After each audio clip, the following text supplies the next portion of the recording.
আসসালামু আলাইকুম সবাইকে জুম্মা মোবারক জানাচ্ছি। আজকে শুক্রবার প্লাস আজকে রাত্রে শবে বরাতের নামাজ। আজকে দিনটা কিন্তু খুবই পবিত্র। তো আজকে আমরা অন্য একটা কাজ করি, আমরা বাড়ি থেকে মই নিয়ে আসি। তো আমরা ভাবছিলাম কয়েকদিন ধরেই আপনার করলা গাছগুলো কাটবো। করলা গাছে বেশ কিছু করলা ধরেছে, আর করলাগুলো কিন্তু মানে একটু বড় হওয়ার পরেই পেকে যায়, যার কারণে বেশি একটা আগ্রহ করি না। আগের করলা গাছে কিন্তু করলাগুলো ছোট হলো, বেশ করলা ধরতো গাছ ভরে, প্লাস খেতেও খুব সুস্বাদু ছিল, আর এরকম পাকতো না। কিন্তু এই গাছগুলোতে পর্যাপ্ত পরিমাণে সম্ভবত পুষ্টি পায় না।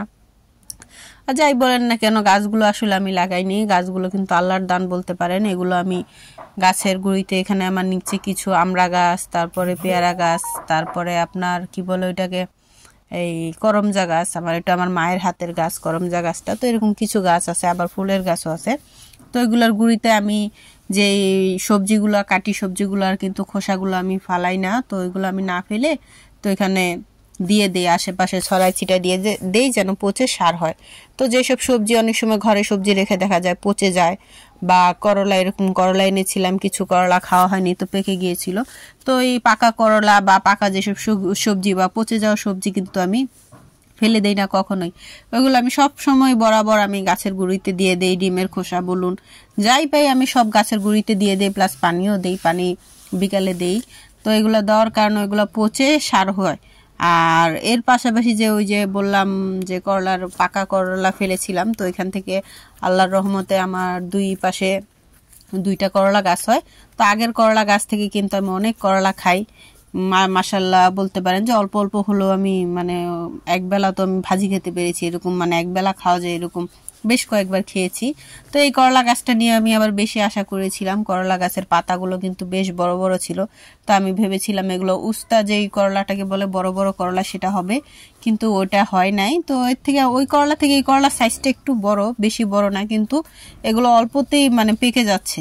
তা আমি জানি না এই করলার রোগের নাম কি, যদি আপনারা জানেন অবশ্যই বলবেন।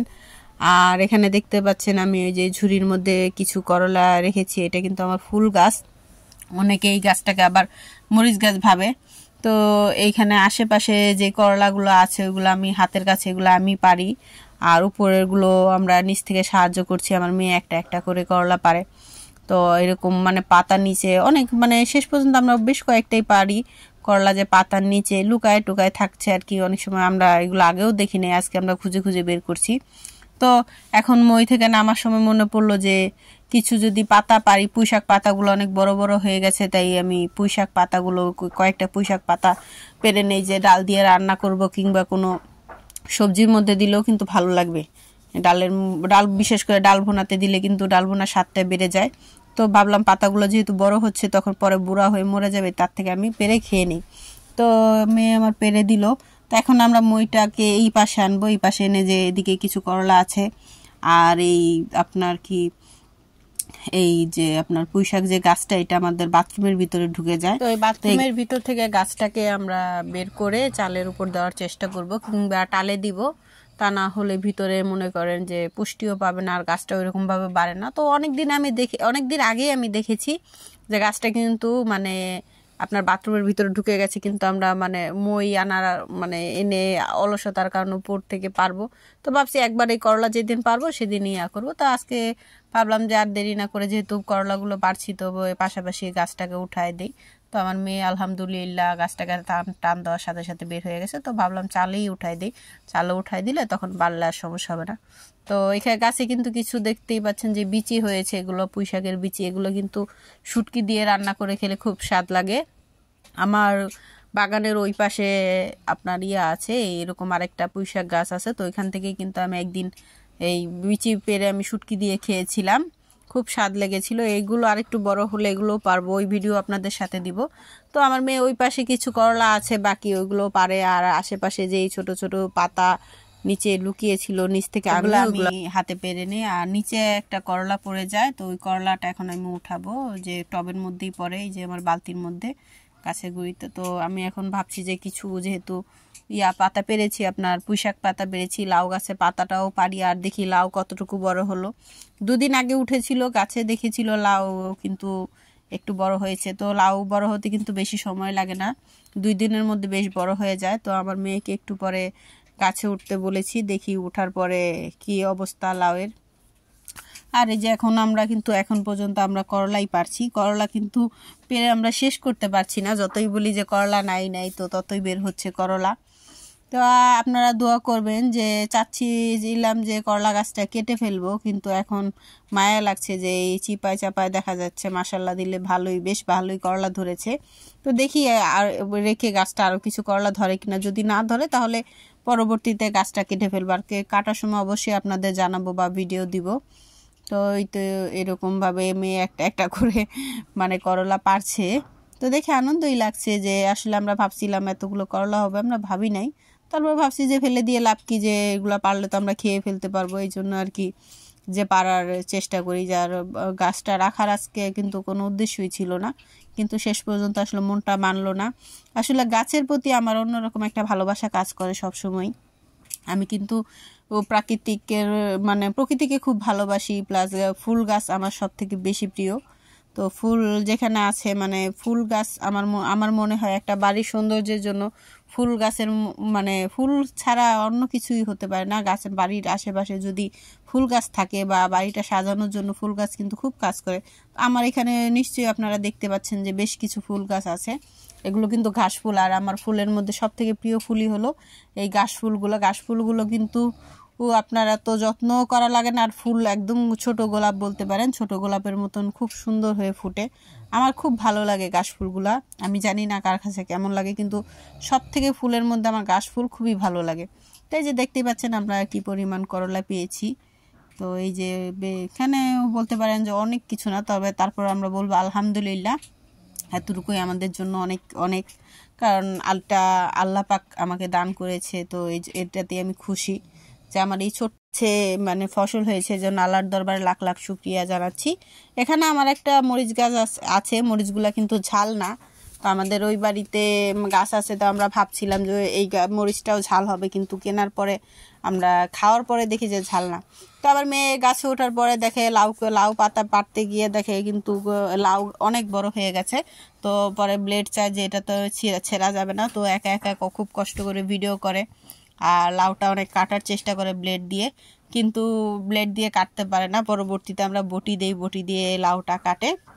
তো এখানে 2টা লাউ ছিল, তো 2টা লাউয়ের মধ্যে একটা লাউ একটু বেশ বড় হয়, আরেকটা এখনো উপযুক্ত হয়নি। আরও 2 দিন পরে লাউ কাটতে পারবে ওই লাউটা। তো আপনারা দেখতেই পাচ্ছেন যে লাউটা কি কিন্তু ব্লেড দিয়ে বারবার কাটার চেষ্টা করে কিন্তু লাউটাকে অনেকগুলো ব্লেডের ঘাই দিয়ে ফেলেছে। তো ছোট মানুষ একা একা যে ভিডিও করেছে প্লাস লাউ কাটার চেষ্টা করেছে, এটাই অনেক বেশি। তো এত কষ্ট করে ভিডিও করার পরে যদি আপনারা লাইক বা কমেন্ট না করেন তাহলে কিন্তু খুব কষ্ট লাগে। তো একা একা এই রোদের মধ্যে উঠে আপনার লাউ পারছে। আপনারা অবশ্যই কিন্তু শেষে লাইক কমেন্ট এবং শেয়ার করবেন আর চ্যানেলটাকে সাবস্ক্রাইব করবেন। তো আরেকটা লাউ আছে গাছে, ওইটা তো বললামই পরে কাটবো। যাই হোক, দেখতেই পাচ্ছেন আমার চালের অবস্থা কিন্তু বেশি ভালো না। আমাদের বাড়িতে আমি আগের ভিডিওতে বলেছিলাম টিনের বাড়ি। তো আমাদের পাশে বিল্ডিং আছে, বিশাল বিল্ডিং বড়। তো এখান থেকে 4-5 তালা থেকে দোতলার যে ভাড়াটিয়াগুলো আছে ওনারা কিন্তু অনেক ভালো। ওনারা আমাদের আরও উল্টা যখন আমরা গাছে উঠি আমাদের দেখিয়ে দেয়। এই বিল্ডিংয়ের লোকগুলি 4-5 তলায় যারা থাকে তারা অনেক ময়লা ফেলে। দেখতে পাচ্ছেন যে চালের কি অবস্থা, যে চিপসের প্যাকেট, তারপরে সিগারেটের প্যাকেট, তারপরে আপনার এই যে বোতল টোতল হাবিজাবি অনেক ময়লা ফালায়। আর ওনারা কিসের কবুতর পালে, তো এরকম অনেক ময়লা ফালায়। আমাদের চালটার অবস্থা খুব খারাপ। বৃষ্টি আসলে হয়তো পানিও পড়তে পারে, কারণ দুমদাম করে ইটার মতো অনেক জিনিস ফালায়। তো যাই হোক, এখন ওই যে শাকগুলো নিচে দিয়ে দিল, এখন লাউটাও ঢিলা দিতে চাচ্ছে। আমি বললাম যে তুমি দিও না, তা আমি তো ধরতে পারবো না, তুমি নিয়ে নামো। তো ভাই বললো না তুমি দাও, আমি ধরতে পারবো। তো উনি সুন্দর করে ক্যাচটা ধরে, দেখতে পাচ্ছেন যে লাউটা কিন্তু মাশাল্লাহ দিলে মোটামুটি ভালোই হয়েছে। তো এখন আমি ভাবছি যে লাউটা কি করা যায়। এখন এই যে দেখতে পাচ্ছেন যে এগুলো আমাদের গাছের ফসল। আলহামদুলিল্লাহ, আল্লাহর কাছে লাখো কোটি শুকরিয়া আদায় করছি যে আমার এই ছোট্ট বাগানে আমি একজন সফল বাগানি। আর এটা লাউটা নিয়ে এখন আমি যাচ্ছি আমার মামার বাড়ি, যে এখানে যে চিন্তা ভাবনা করব কাকে দেওয়া যায়। তো যেহেতু ছোট মামিকে বলেছিলাম আগেই যে আমি তোমাকে এরপরে লাউটা হলে দেব, তো ওই মামিকে যেহেতু লাউটা কিন্তু বেশ বড় হয় নাই, ওনাকেই দেবো। পরবর্তীতে আরেকটা লাউ হলে সেজো মামিকে দেব।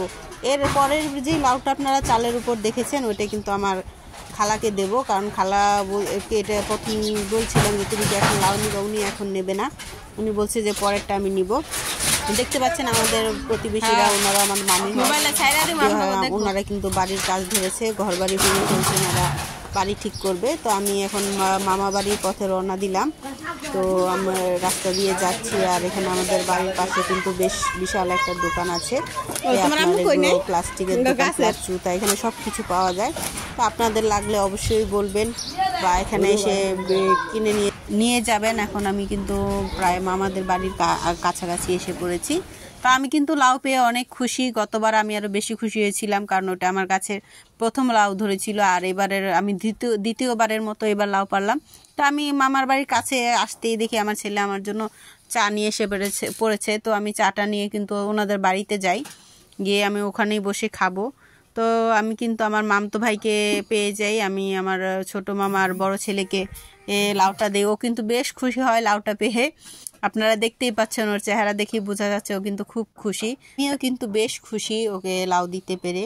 তো যাই হোক, এখন কিন্তু আমি আমার বাসায় এসে কাজে লেগে গেলাম। আমার কিন্তু ঘরের কোনো কাজই আজকে হয় নাই, তো খুব দ্রুততার সাথে আমি কাজ শুরু করে দিলাম। আমার হাতে সময় কম, তাই আজকে মশলা কষানোর সময় নেই। আমি গরুর মাংসে পেঁয়াজ, রসুন, আদা বাটা যা আছে সব কিছু দিয়ে একসাথে মাখিয়ে এখন চুলায় বসিয়ে অন্যান্য কাজে লেগে যাব। আমার ঘরের আজকে কোনো বাসি কাজও আমি করি নাই। তো যাই হোক, আমার এই ভিডিওগুলো যদি আপনাদের ভালো লাগে আমার জন্য দোয়া করবেন, আর আমার চ্যানেলটা সাবস্ক্রাইব করবেন, প্লাস লাইক কমেন্ট শেয়ার করবেন। আপনাদের এক একটা লাইক কমেন্ট করলে কিন্তু আমার ভিডিও বানাতে উৎসাহ লাগে।